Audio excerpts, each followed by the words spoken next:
Assalamualaikum warahmatullahi wabarakatuh. Halo teman-teman, kali ini kita akan mempelajari mengenai perkembangan aspek moral peserta didik di sekolah dasar.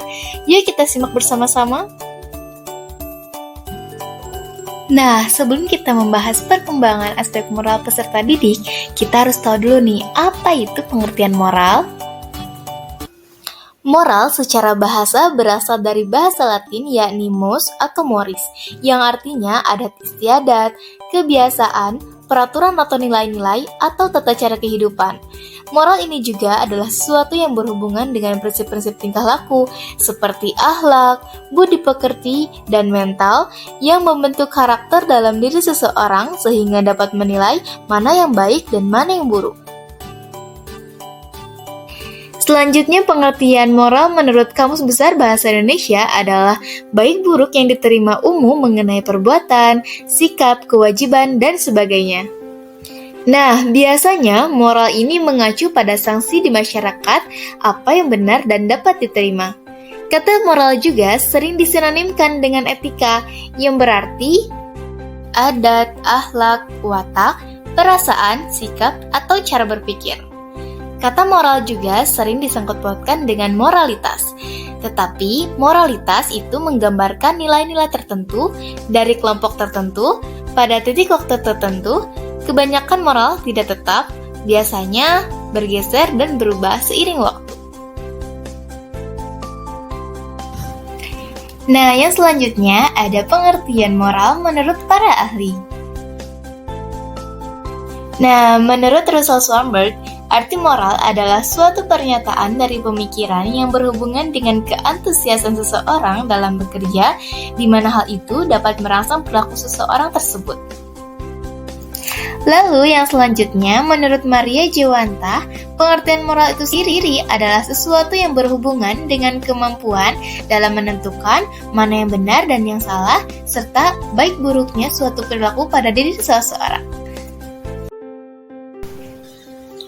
Faktor-faktor yang mempengaruhi perkembangan moral.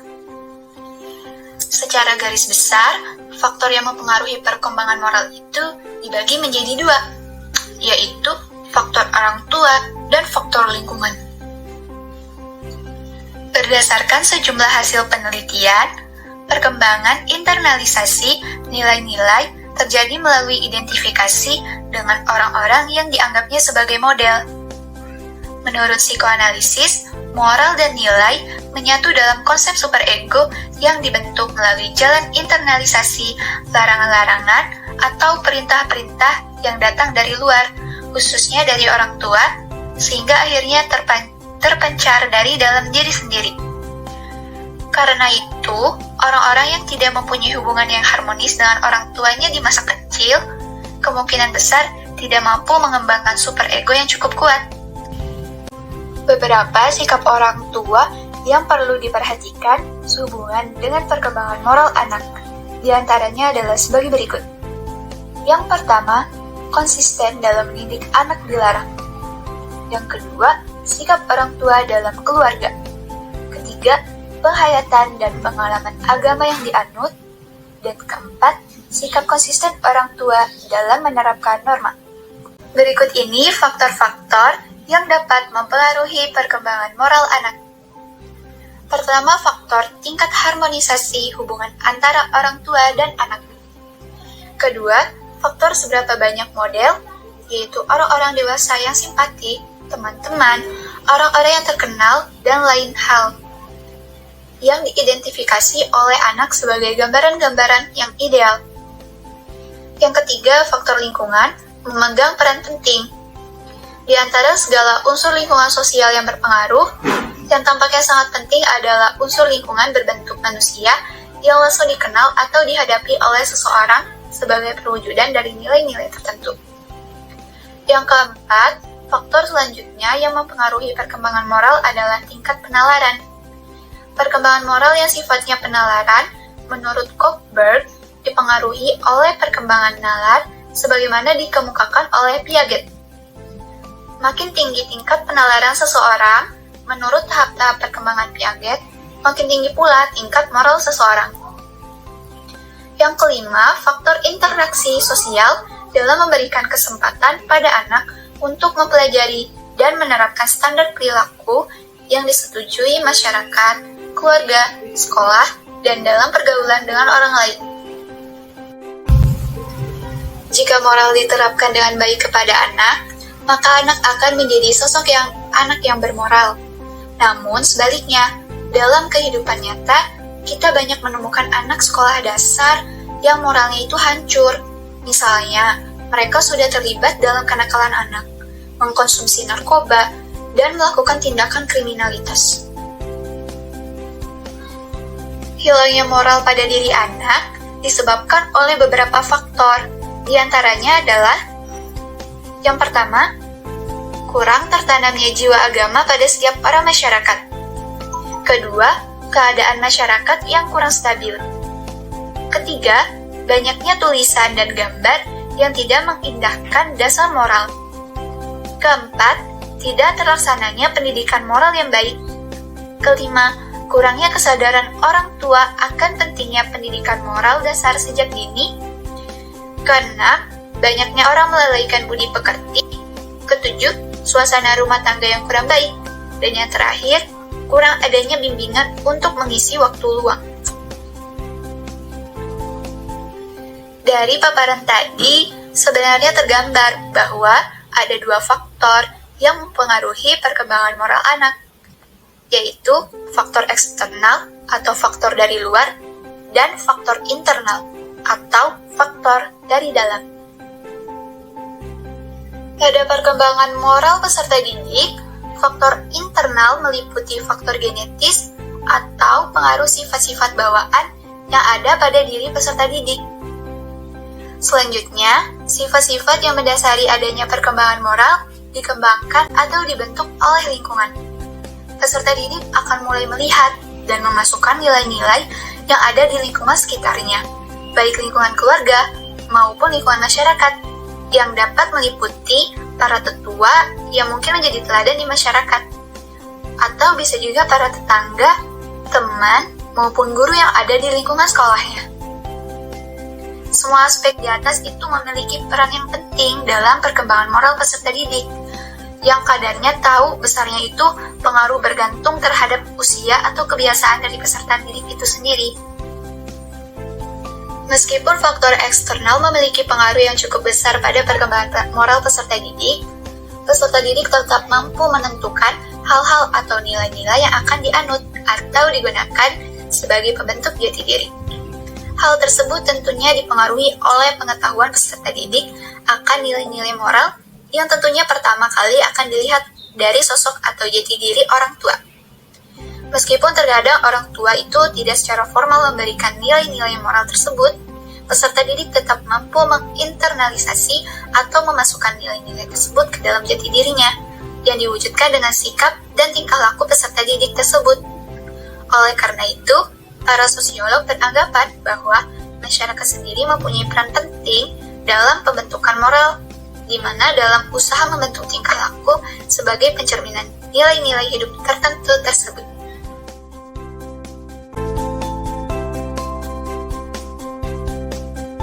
Perkembangan moral menurut Piaget.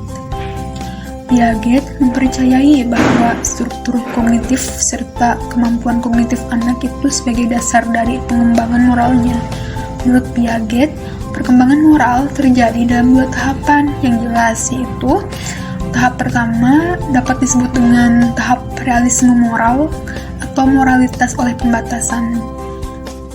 Selanjutnya, tahap yang kedua yaitu disebut dengan tahap moralitas otonomi, atau dapat disebut juga dengan moralitas oleh hubungan timbal balik, atau disebut dengan heteronom, yaitu tahap realisme moral atau moralitas oleh pembatasan.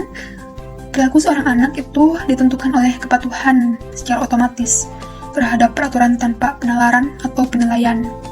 Seorang anak menganggap orang tua atau orang dewasa sebagai orang yang mengatur, dan peraturan yang diberikan oleh orang tua atau orang dewasa itu di mata anak. Di mata anak, peraturannya benar dan harus diikuti oleh anak itu, sehingga anak mengikutinya. Anak mengikuti peraturan yang diberikan oleh orang tua. kepada mereka tanpa mempertanyakan kebenarannya. Dalam tahap perkembangan moral, anak menilai tindakan sebagai benar dan salah atas dasar konsekuensinya dan bukan berdasarkan motivasi di belakangnya. Contohnya saja, suatu tindakan dianggap salah karena mengakibatkan hukuman dari orang lain atau dari kekuatan alami, atau disebut juga dengan adi kodrati. Tahap moralitas ini terjadi pada usia anak-anak awal, yaitu sekitar usia 4 tahun hingga 7 tahun. Pada tahap ini, seorang anak kecil selalu dihadapkan terhadap orang tua atau orang dewasa lain yang memberitahukan kepada mereka mana suatu yang salah serta mana suatu yang benar. Selanjutnya, yaitu tahap kedua yang disebut dengan tahap moralitas otonomi, atau dapat disebut juga dengan moralitas oleh hubungan timbal balik. Anak menilai perilaku atas dasar tujuan yang mendasarinya.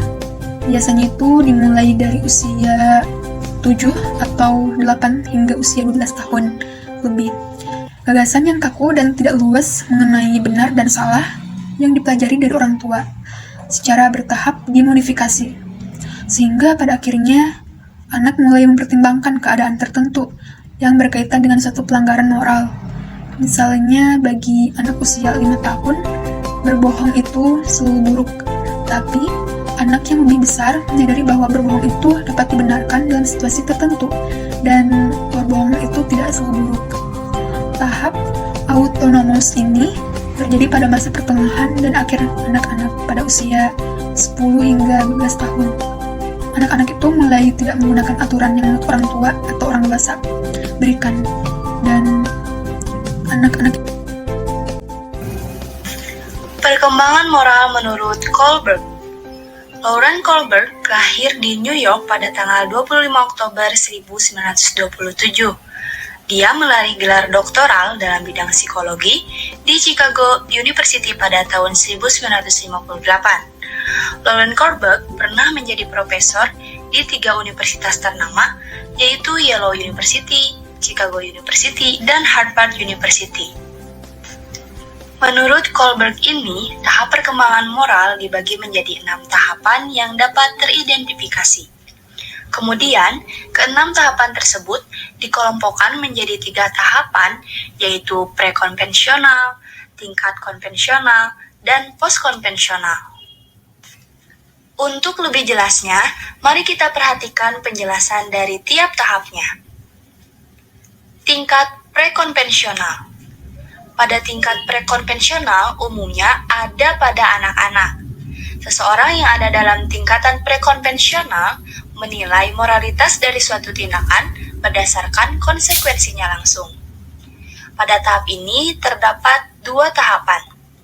Tahap 1, orientasi kepatuhan dan hukuman. Pada tahap ini, secara umum, anak menganggap bahwa konsekuensi yang ditimbulkan dari suatu tindakan sangat menentukan baik buruknya suatu tindakan yang dilakukan. Di tahap ini, seseorang memiliki alasan untuk bertindak atau tidak bertindak sesuatu karena untuk menghindari hukuman. Tahap kedua, orientasi minat pribadi. Di tahap ini, tindakan dikatakan benar ketika tindakan tersebut mampu memenuhi kebutuhan untuk diri sendiri maupun orang lain. Jadi, pada tahap ini dilakukan dengan memperhitungkan apa yang akan didapatkan untuk diri sendiri dan orang lain. Selanjutnya yaitu tingkat konvensional. Tingkat konvensional umumnya ada pada seorang remaja atau orang dewasa. Orang di tahapan ini menilai moralitas dari suatu tindakan dengan membandingkannya dengan pandangan dan harapan masyarakat. Tingkat konvensional ini terbagi menjadi 2 tahapan, yaitu tahap 1, orientasi interpersonal dan konformitas. Pada tahap ini, tindakan yang bermoral adalah tindakan yang menyenangkan, membantu, atau tindakan yang diakui dan diterima oleh orang lain. Moralitas suatu tindakan diukur dari nilai yang terkandung dalam tindakan tersebut. Jadi, setiap anak akan berusaha untuk dapat menyenangkan orang lain. Tahap 2, orientasi otoritas dan pemeliharaan aturan sosial.